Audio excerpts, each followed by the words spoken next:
நம்ம எல்லாமே ஒன்று கூடி இன்னைக்கு நம்ம என்ன பண்றோம்னா இது இந்த பிரம்மநீலின்னு சொல்லுவாங்க இந்த மூலிகை. இது வந்து பிரம்மாவுக்கு ரொம்ப ரொம்ப ரொம்ப உகந்ததான். விஷ்ணு பிரம்மா சிவன் சேர்ந்து தான் இன்னைக்கு நம்மள ஆட்டி படைக்கிறாங்க.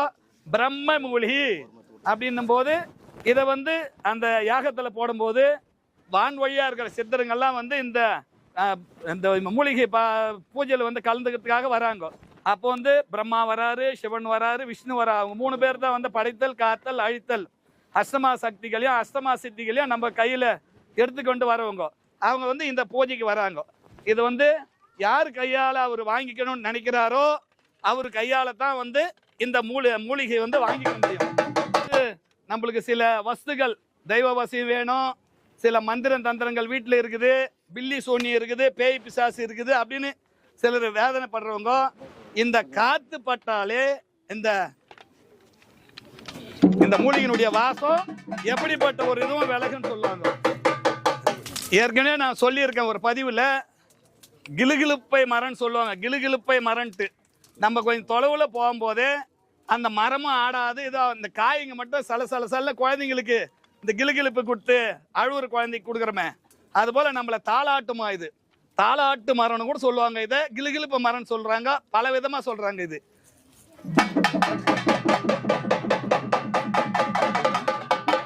அதாவது நம்ம குடும்பத்தில் யாருக்கோ ஒருத்தருக்கு நாக சர்ம தோஷம்னு சொல்லுவாங்க. அந்த தோஷம் இருந்துச்சுன்னா ராவில் இந்த பாம்பு துரத்துற மாதிரி சில கனவுகள் எல்லாம் நம்மளுக்கு நிறைய வந்து அவங்கள வந்து ஆட்டி படைக்கும். அப்படிப்பட்ட ஆளுங்களுக்கு தான் வந்து இது போல ஒரு பூஜைகள் பண்ணும்போது இந்த பூஜையில் வந்து கலந்துக்கினாங்கன்னா எப்படிப்பட்ட அந்த சர்வதோஷ நிவர்த்தியை நீங்கி ஒரு நல்லது நடக்குமா. அதுக்காகத்தான் தாடின்னு சொல்லுவாங்க. இந்த மூலிகை இருக்கிற இடத்துல ஒரு இடத்துல பேய் பிசாசு, இந்த பில்லி சூன்யம், ஏவல், எது ஒரு தீய சக்திகள்ன்றது எந்த பக்கம் போய் பறக்கனே தெரியாது. இது அவருக்கு சமர்ப்பணம் பண்ணும்போது யார் கையால் அவங்க கேட்குறாங்களோ அந்த குடும்பம் வந்து மீண்டும் இது வந்து நல்லா இருக்கும்னு அர்த்தம்.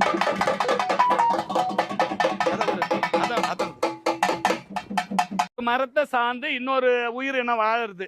அதுபோல் வந்து நம்ம மனித பிறவி எடுத்தவங்க அத்தனை பேரும் நம்ம என்ன சொல்கிறோம், பொதுவாகவே நம்ம பகவத்கீதையை என்ன சொல்லுது, முதல்ல வந்து தர்மத்தை விதைக்க சொல்கிறாங்க.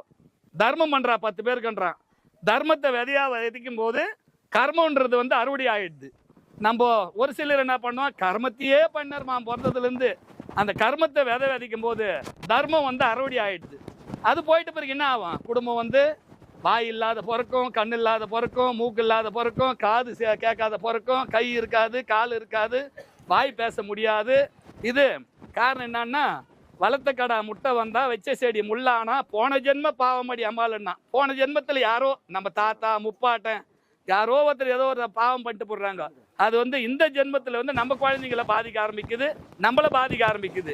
ஒரு சிலர் பாருங்க, இப்போ கோடீஸ்வரர் இருக்கான், கோடி மேல கோடி அவங்ககிட்டயே போய் சேருதுன்னு. காரணம் என்னன்னா, தர்மத்தை பண்றான், கர்மத்தை விளைக்கிறான், ஆண்டவனுக்கு உண்டானது செய்யறான், அடியனுக்கு உண்டானது செய்யறான். எல்லாமே அந்த தொண்டுகள் செய்யும் போது அவங்ககிட்ட இருக்கிற நிறை குறைகள் அன்னைக்கே வந்து அது அத்துப்படி ஆகி போகுது. அப்படிப்பட்ட நம்மளுடைய பாவப்பிணிகளை தீர்க்கிறது தான் இந்த மூலிகமா. ஏர் அழிஞ்சல், அதாவது ஏர் அழிஞ்சல்னா சாதாரண அவிஞ்சி மரம் நம்ம ஊருங்களெல்லாம் இருக்கும். ஆனா இதுல 1 லட்சம் மரம் அது போல பிறந்தா 1 லட்சம் மரத்துல ஒரு மரம் வந்து ஏர் அழிஞ்சல்னு வாங்கும். அதாவது அந்த பழம் சாப்பிட்டு அந்த பழம் வந்து கீழே ஊந்துடும். திருப்பி பார்த்தீங்கன்னா பொழுது போய் பார்த்தீங்கன்னா அந்த மரத்தில் அடியா அந்த கொட்டைங்க மேலே ஒட்டின்னு அது ஒரு பூச்சி இழுத்து வைக்குதுன்றாங்க. அது என்ன அதனுடைய மர்மம் தெரில. ஆனால் அந்த மரம் ஃபுல்லாக பார்த்தீங்கன்னாக்கா அந்த பழத்தினுடைய விதைகள் அப்படியே ஒட்டின்னு இருக்கும். இதுதான் வந்து ஏர் அழிஞ்சல். இது வந்து தாயத்து பண்ணி போட்டுக்கலாம், குடும்ப பிரச்சனை தீர்க்கலாம், வியாபாரத்துக்கு வச்சுக்கலாம். இவை அனைத்தும் வந்து நம்மளுக்கு ஒன்று சேர்ந்து இது பண்ணும்போது எப்படிப்பட்ட சக்திகளும் விலகுதுன்றாமா. சிவனாருடைய ஜடன்னுவாங்க. சிவன் சித்தர்களுக்கெல்லாம் பாருங்க பெரிய பெரிய ஜடைங்கள்லாம் போட்டு இருக்கும். சிவனுடைய ஜடன்னா ஆண்டவனுடைய அனுகிரகம் நம்மளுக்கு இருந்தால் மட்டும்தான் இந்த மூலிகை நம்ம தொடவோ. ஏன்னா சிவனுடைய எல்லா கோயிலும் கட்டிடலாம், சிவன் கோயில் மட்டும் அவருடைய அனுமதி இல்லாத நமக்கு யாராலுமே கட்ட முடியாதுன்னாங்க. சிவாலயம் மட்டும் ஏன்னா அவருடைய பர்மிஷன் இல்லாத இன்னைக்கு எல்லாமே இயங்காதுன்றான். நீர், நிலம், காற்று, ஆகாயம், பஞ்சபூதங்களும் அவருடைய கண்ட்ரோல்ல தான் இன்னைக்கு இருக்குதான். அப்படிப்பட்ட ஒருத்தருடைய பொருளை நம்ம கையில தொடும்போது நம்மளுடைய முன்பின்ன செய்த வினைகள், பாவ வினைகள், கர்ம வினைகள் எல்லாமே நீங்குதுன்றாங்க. ஆளுக்கு ஒண்ணு போடுங்க, ஆளுக்கு ஒண்ணு போடுங்க. கோபி, பேய் விரட்டி செடியினுடைய இலை கொடிகள் ஒரு மரத்தை சார்ந்து அதுல அப்படியே சுருட்டிக்கின்னு போயின்னு இருக்கும். அதுதான் வந்து கட் பண்ணி நம்மளுக்கு அது போல இது பண்ணுவாங்க. பேய் விரட்டின்னு சொல்லுவாங்க மாயத்தை. அது ஜனங்களுக்கு கொடுக்கறதுக்கு ஒரு இது எத்தனை சொல்லு, ஆணை வணிகம் அந்த பேய் விரட்டி அந்த 2 செட்டு எடுத்துனாங்கடா. அதான் சொல்லு. அதனுடைய இலைகள் இது. இந்த இலைகளை வச்சு செய்யும் போது இந்த சாம்புல நம்ம வீட்டில் வந்து அடிச்சு ஒரு சொப்புலையோ இல்லை ஒரு வெள்ளை துணியில மஞ்சள் தடவி அதில் வச்சு கட்டி நம்ம இதில் கட்டும் போதோ எப்படிப்பட்ட அவங்க தீராது 20 வருஷமா ஒரு பேய் பிடிச்சிங்குது, எங்கே போனாலும் தெரியல. அந்த கோயில் 6 மாதம் இருந்தால் தர்காவுக்கு போனேன், அங்கே போனேன் எல்லா இடமும் பார்த்துடுறாங்க. ஆனால் போவாது. கண்டிப்பாக நான் சேலஞ்சு பண்ணி சொல்கிறேன், அந்த வீட்டு பக்கமே அது திரும்பாது. அதாம்மா பேய் இருக்கு.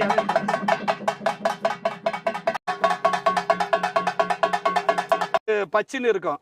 இது வந்து நம்ம ஒரு தாயத்தில் அடிச்சு எப்படிப்பட்ட வியாபார தடை, இந்த கொஞ்சம் பெரிய பெரிய ஆளுங்கள்லாம் கொஞ்சம் வசியம் ஆகணும், குடும்பத்தில் பொண்ணு பிள்ளைங்கெல்லாம் பேச்சு கேட்டு எங்கேயும் இது பண்ண மாட்டாது, நம்ம பேச்சே கேட்டுக்கணும். அதுக்கு வந்து தாயத்தில் அடிச்சு மை செய்து குத்தா எப்படிப்பட்ட வசியங்களும் நம்ம பண்ணிக்கலாம். ஆளு கொண்டு போடுவோம்.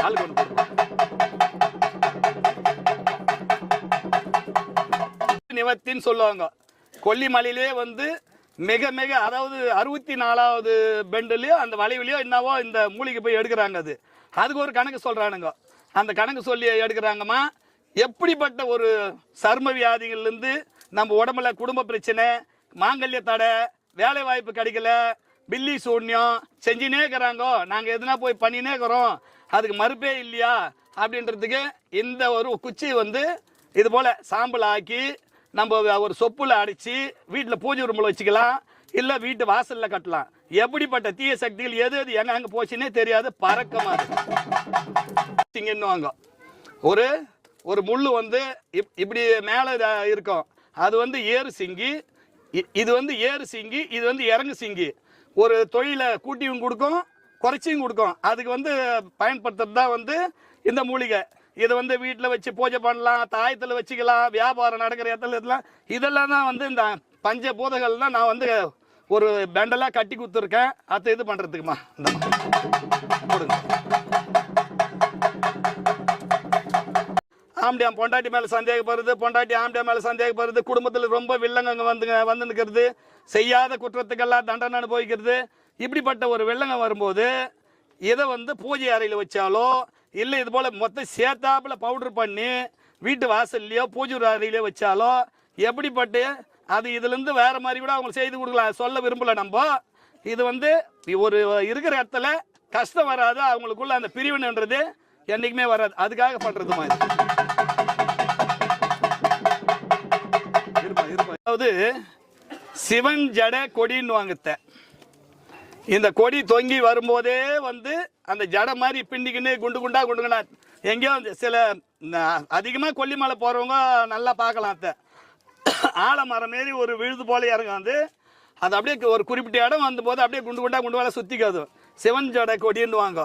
இது ஒரு இடத்துல இருக்கும்போது தெய்வ கடாட்சம், ஒரு மாடு பால் கறக்கலை, பில்லி சூன்யம் எது இருக்குது, இப்படி எப்படிப்பட்ட ஒரு கஷ்டத்தைங்களையும் போக்குறது தான் வந்து இதனுடைய இதுமா.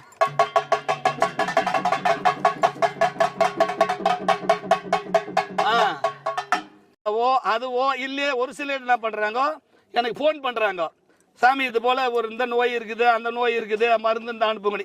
எனக்கு மருந்து தெரியாது, எதுவும் தெரியாது. நாங்கள் சித்த வைத்தியம் இல்லை, நாங்கள் சாதாரண விவசாய குடும்பம். அதுலேருந்து பிறந்தோம்னா மாந்திரிக குடும்பம் இல்லை, பூசாரி குடும்பம் இல்லை, எங்கள் தாத்தா யாருன்னா பூசாரி ஆகும் இல்லை, சாமியார் ஆகும் இல்லை, ஒன்றும் கிடையாது. சின்னதாக ஒரு புத்து ஒன்று வளர்ந்துச்சு எங்கள் நிலத்துல. அந்த இடத்துல வந்து ஒரு வேப்ப மரம் இருந்துச்சு. வேப்ப மரத்தை புத்தியும் பார்த்தா தான் பொம்பளைங்களுக்கு ஆகாத. உடனே எங்கள் வீட்டில் இருக்கிறவங்க எல்லாம் மஞ்சள் குங்குமம் வச்சு கும்பிட ஆரம்பிச்சிட்டாங்க. அதில் அது பிறகு பார்த்தீங்கன்னா ஒரு குறிப்பிட்ட நாள் பொறுத்து எனக்குள்ள ஒரு வைப்ரேஷன். ஒரு ஆள் நடந்து போகிறாங்கன்னா என்னடா அந்த ஆள் நாளைக்கு செத்து விடுவான் போலுக்குது அப்படின்ற மாதிரி என் மனசில் தோணும். பார்த்தா அவன் இறந்துட்டு இருப்பான். அதே போல் போகிறான் வண்டியில் இவன் எங்கன்னா ஆக்சிடென்ட் ஆகும் போலுக்குது அப்படின்னு நினைப்பேன். பார்த்தா அவன் ஆகிட்டு இருப்பான். எனக்கு தெரியாது நமக்குள்ள ஒரு சக்தி இருக்குது அப்படின்னு. கொஞ்சம் கொஞ்சமாக பார்த்தா தான் கொஞ்சம் கொஞ்சமாக வெளிப்பட நம்ம சொல்கிறது பலிக்குதுன்றதுனால இதை அப்படியே கண்டினியூ பண்ண ஆரம்பிச்சிட்டோமா. எங்களுக்கு குருன்னு யாரும் இல்லை, யாரும் எங்கள் பரம்பரையிலையும் யாரும் சாமியார் இல்லை, பூசாரி இல்லை. விவசாய குடும்பத்தில் சாதாரண குடும்பத்தில் பிறந்தால் தான் நான். ஆனால் நான் எதை சொல்கிறேன், ஃபர்ஸ்ட்லேயே சொன்னேன், எத்த தொன்னா பித்தந்தோழி என்ற மாதிரி என் குடும்ப பிரச்சனைக்காக ஒரு இடம் போனேன். அந்த இடத்துல பார்த்தா எனக்கு ஆண்டவனுடைய அருள் கட்சிச்சு. அதை வச்சு நம்ம பண்ணிக்கிறோம். இந்தம்மா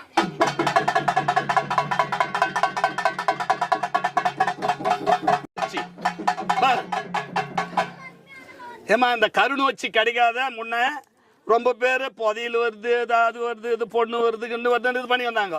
கருணு வச்சு இலை அது இருக்கிற இடத்துல வேற ஒன்றும் கிடையாது, தெய்வ கடாட்சம். இப்போ பண்றது நம்ம எல்லாமே தெய்வத்தை வசியம் பண்ணி நம்ம கையில் கொண்டாந்து கொடுக்கும். இப்படிப்பட்ட சக்தி வாய்ந்த மூலிகளை அதான் சொல்றேனே, ஒரு 20 கல் 30 கல் ஒரு மாங்காய் மாத்திராட்சி பண்ணா எதனா ஒரு கல்ல ஒரு மாங்காய் ஒன்று பூந்துடும். அதுபோல் இது அனைத்தும் வச்சு நம்ம செய்யும் போது நம்மளுடைய துரதிஷ்டம் கஷ்டம் போய் ஏமாந்து வர்றது, மோசம் போயிடுறது, இது போல கஷ்டத்துங்களால் இது பண்றது, வியாபார தடை அனைத்துமே நீங்க ஒரு நல்லது நடக்க ஆரம்பிக்குது. டைம் இல்லை, நேரம் இல்லை, டைம் இல்லை நம்மளுக்கு. இது வேற வேலைக்கு போடுறது.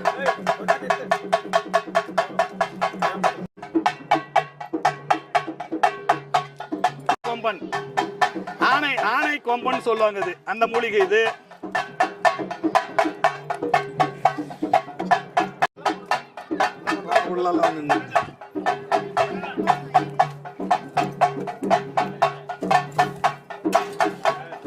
தீராத கஷ்டங்கள், இந்த புகைப்பட்ட அந்த கொசுவுக்கு அந்த கொசுவத்தி வச்சு அது ஓடி போடுது. அது போல இந்த யாகத்திலிருந்து வரக்கூடிய புகைகள் எல்லாமே நம்மள புடிச்சுங்கிற தீய சக்திகளை ஒன்னொன்னா போய் இப்படி விரட்டும். அது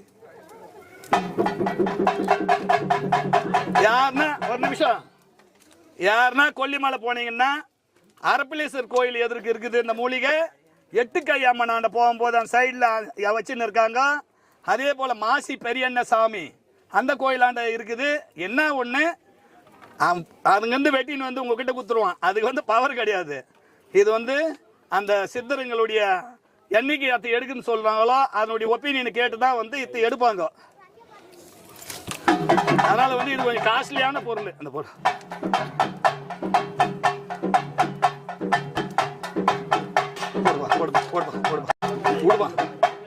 அளவுக்கும் இந்த உடம்பு உழைப்பு இது மட்டும்தான் எனிதை தவிர எத்தனை லட்சம் செலவானாலும் ₹1 நான் முதல் வைக்கிறது இல்லம்மா. ஏதோ பெங்களூருக்காரு, மெட்ராஸ்காரு, திருப்பதியிலேருந்து பாண்டிச்சேரி, இந்த முறை இந்த பூஜை பாண்டிச்சேரிக்காருது. இன்னும் 7 மாசத்துக்கு இது எனக்கு ரிசர்வேஷன்ல இருக்குது. யாரோ இருக்கிறவங்க பண்றோம், இல்லாதவங்க அனுபவிக்கிறோம். இப்படிதான் போயினுக்குது. எனக்கு அன்னதானம் கூட இன்னும் 1.5 வருஷத்துக்கு ரிசர்வேஷன் இருக்குது.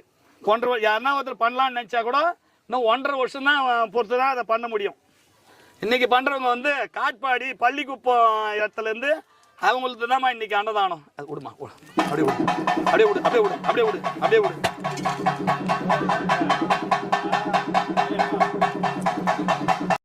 ஷதம் பதம் பதமானந்தம் பௌத்திரம் ஸ்மம் துவாகம் கேந்திரம் சசி கூட எலுமிச்சு மழைலாம் போடாது. குங்குமம் புஷ்பம் பூ கொஞ்சம் எடுத்துப்பா. பூ இந்த மாதிரி ரொம்ப சுற்றி போட்டுருப்பா. எலுமிச்சுமா இந்தா வாங்கி அந்தாரு தான் நாங்கள் எடுத்து வச்சுக்கிறேன். ரெடியா நான் போட்டுருமா. அதெல்லாம் எடுத்து கோரக்கர் சித்தர் அவருடைய பொருள் தான் இது. கோரக்கர் சித்தரை நினைச்சு பகவதி அம்மாவை நினைச்சு அதை போட்டுருங்கம்மா. இந்த ஊருக்கு பேரே இறைவன் காடு, சித்தருடைய பூமின்னு சொல்லுவாங்க. அந்த நாள்ல சித்தர்கள் வாழ்ந்திருக்காங்க. இன்னைக்கு கூட ஒரு வீடு கட்டோ ஒரு வேற எதனா கடகால் தோண்டும் போது பார்த்தா பெரிய பெரிய மதில் சிவருங்கோ, அந்த சுண்ணாம்பு கப்பிகளாலான உருவங்கள், கை கால் இது போல நிறைய கிடைக்கும். அந்த பெருவெல்லாம் பூகம்பம் போன்ற இதனால ஒரு நேரத்தில் அது வெளியாகி இருக்குது. இப்போ எம் மூலியமா ஒரு இந்த இது வேலூர் மாவட்டத்தில் ஒரு வேலூர்லேருந்து ஒரு 15 கிலோமீட்டர் தொலைவு தான் இங்கே இறைவன் காடுன்ற ஒரு குக்கிராமம். மிகப்பெரிய ஒரு சக்தி, வந்தாரை வாழ வைக்கும் பூமின்றது போல அம்மனுடைய தனி சிறப்பு. எப்படிப்பட்ட கஷ்டங்களை ஒரு 3 அமாவாசை தொடர்ச்சியாக இங்கே கொல்லிமலையிலிருந்து கோரக்கர் சித்தருடைய கொகையாண்டிருந்து அரப்பளீஸ்வரர் கோயிலாண்டிருந்து ஒரு சில வகையான மூலிகைகள் வர வச்சு எவ்வரி அமாவாசை ஒரு பகல் 12 மணிக்கு இந்த சிறப்பு யாகம் நடத்துகிறோம். எல்லாரும் நல்லா இருக்கணும், உலக நன்மைக்காகவும் கோயிலுடைய சிறப்புக்காகவும் எல்லாரும் படித்தவங்க எல்லாம் நோய் நொடி இல்லாமல் குடும்பத்தில் அமைதியை காக்கணுன்றதுக்காக அம்மாவனுடைய அனுகிரகத்தோடு இந்த சிறப்பு வழிபாடு பண்ணின்னு வரோம்.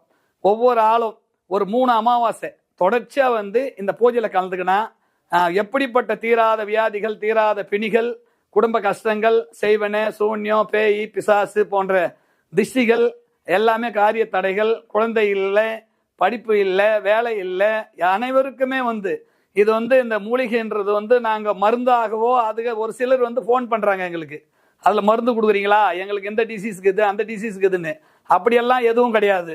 இது வந்து இந்த ஒரு மூலிகை வச்சு அந்த ஓமத்தில் பண்ணி அது மூலியமா வரவங்களுடைய கஷ்டத்தை நீக்கிறதுக்காகத்தான் இந்த சிறப்பு பூஜையை வந்து பண்ணின்னு இருக்கோம். இது வந்து வியாபாரமாகவோ எதுவும் கிடையாது. எல்லாமே வந்து ஒரு 108 மூலிகை 150 மூலிகை மேலே இதில் சேருது.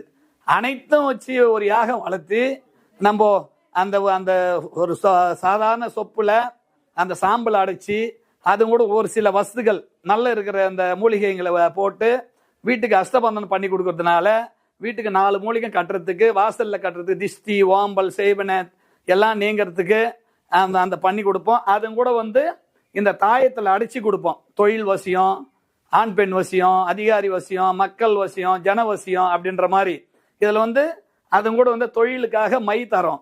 அதை வந்து நீங்கள் யூடியூப்லேயே போய் பார்க்கலாம். கொல்லிமலை ரகசிய மை, அந்த மை செய்ய முறை அப்படின்னு அவங்களே கூட காட்டுவாங்க. அது போல சித்தர்களுடைய ஒரு வழிபாடுல வந்தது அது.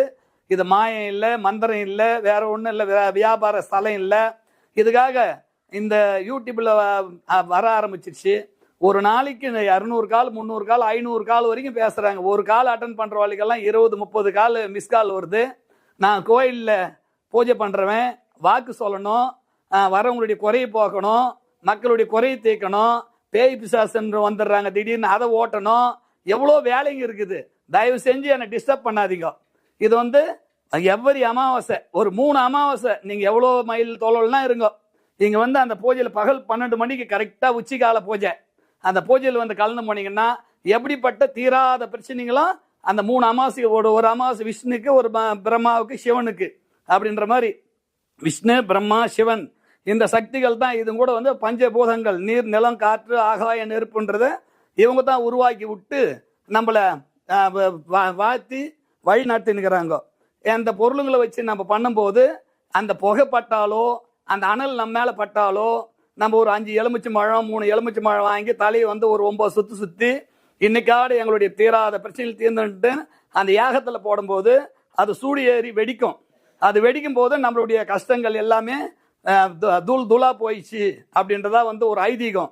அதுக்காக சிறப்பு பூஜையா ஒவ்வொரு அமாவாசையும் பகல் 12 மணிக்கு ஸ்டார்ட் பண்ணுவோம். அம்மனுடைய அபிஷேகம் அது முடிஞ்ச உடனே யாகசாலை பூஜை, அது முடிஞ்ச உடனே அன்னதானம், இது போல சிறப்பாக வழிபாடு நடத்தினுக்கிறோம்.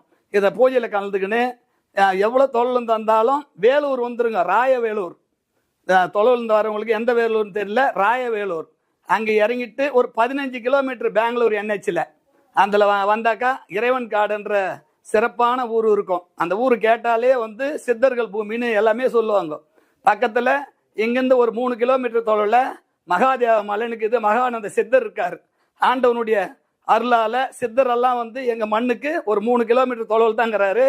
இந்த பக்கம் பார்த்தீங்கன்னா 3 கிலோமீட்டர் தொலைவில் கோல்டன் டெம்பிள், சக்தி அம்மா எல்லாம் வந்து கடவுளுடைய மறு அவதாரன்னு கூட சொல்லலாம். அவங்களெல்லாம் வந்து அதுபோல் தனித்தட்டப்பட்ட சிறப்பு. ஒரு பக்கம் பார்த்தீங்கன்னா கிழக்கு பக்கம் மார்கவந்தீஸ்வரர் கோயிலுன்னு, காஞ்சி கடை அழகு, திருவிரிஞ்சை மதில் அழகுன்னுவாங்க.